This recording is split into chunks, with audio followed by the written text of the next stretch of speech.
Suppose police FIR लिखने से मना कर दे तो क्या करें? क्या सेक्सुअल ऑफेंस विक्टिम को हर हाल में पुलिस स्टेशन जाना ज़रूरी है क्या? और अगर सर्वाइवर डिसेबल्ड हो तो उसका स्टेटमेंट घर पर रिकॉर्ड हो सकता है क्या?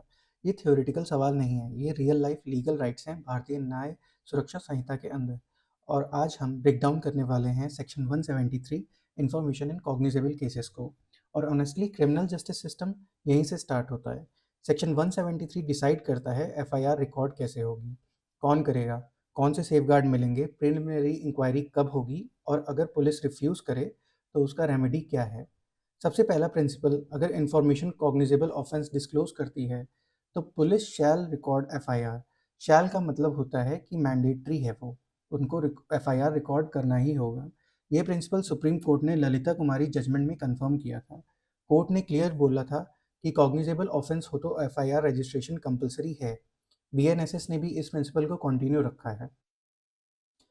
सेक्शन 173 स्पेसिफिकली मेंशन करता है सीरियस ऑफेंसेस अंडर भारतीय न्याय संहिता को, जैसे कि rape, gang rape, sexual harassment, stalking, trafficking etcetera. इन केसेस में एफआईआर वुमेन पुलिस ऑफिसर ही रिकॉर्ड करेगी। ये ऑप्शनल नहीं है, ये डायरेक्ट लीगल मैंडेट है। इसका पर्पस है कि ट्रॉमा सेंसिटिव पुलिसिंग करना। अब ये सेफगार्ड मेन प्रोसीजरल लॉ में क्लियरली कोडिफाइड है। अगर विक्टिम मेंटली या फिजिकली डिसेबल्ड है तो एफआईआर पुलिस स्टेशन में ही रिकॉर्ड होगी, ऐसा ज़रूरी नहीं है। लॉ कहता है कि एफआईआर विक्टिम के रेसिडेंस या चूजन प्लेस पर रिकॉर्ड होगी। इंटरप्रेटर भी प्रेजेंट होगा। पूरे प्रोसेस की वीडियोग्राफी होगी और स्टेटमेंट जुडिशियल मजिस्ट्रेट के सामने रिकॉर्ड होगी सेक्शन 183 के अंडर। इसका मतलब है कि evidence secure, dignity protected and transparency insured. ये है procedural justice in action. Section 173 clause 2 कहता है कि एफआईआर की कॉपी तुरंत दी जाएगी और बिल्कुल फ्री दी जाएगी। इसमें ना ही कोई डिले ना फी लगेगी। बिना एफआईआर के कॉपी के आप इफेक्टिव लीगल रेमेडी परस्यू नहीं कर सकते। इसलिए ये राइट एक्सट्रीमली इम्पॉर्टेंट है। अगर ऑफेंस की पनिशमेंट 3 से 7 साल के बीच है तो पुलिस प्रिलिमिनरी इंक्वायरी कर सकती है, लेकिन डीएसपी लेवल अप्रूवल के साथ। इंक्वायरी 14 डेज के अंदर कंप्लीट करनी होगी। या तो इंक्वायरी होगी या डायरेक्ट इन्वेस्टिगेशन। इसका पर्पस है मैकेनिकल एफआईआर्स और मिसयूज़ को कंट्रोल करना। यहाँ बैलेंस क्रिएट किया गया है फॉल्स कंप्लीट रिस्क और जेन्युइन विक्टिम राइट्स के बीच। एनसीआरबी प्रिजन स्टैटिस्टिक्स के अकॉर्डिंग लगभग 75% प्रिजनर्स इंडिया में अंडर ट्रायल्स हैं, मतलब कन्विक्शन से पहले ही जेल में। बहुत सारे अरेस्ट उन ऑफेंसेस में होते हैं जिनकी पनिशमेंट 7 साल से कम में होती है। Result, overcrowded prisons, delayed trials, social damage.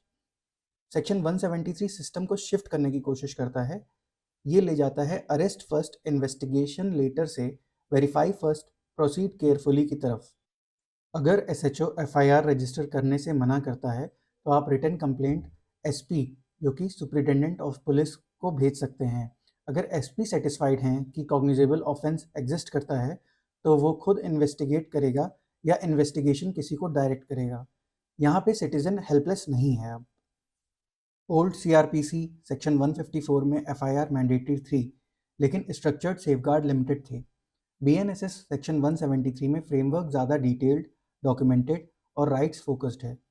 ये सिर्फ एफआईआर रजिस्ट्रेशन नहीं, प्रोसीजरल अकाउंटेबिलिटी का मॉडल है। सेक्शन 173 सिर्फ पेपर वर्क नहीं है, ये डिसाइड करता है कि कौन सुना जाएगा, कैसे सुना जाएगा और उसके बाद क्या होगा। क्रिमिनल जस्टिस कोर्ट रूम में स्टार्ट नहीं होता, वो पुलिस स्टेशन में स्टार्ट होता है। और सेक्शन 173 उस जर्नी का पहला स्टेप डिफाइन करता है। For more such videos, please like, share and subscribe.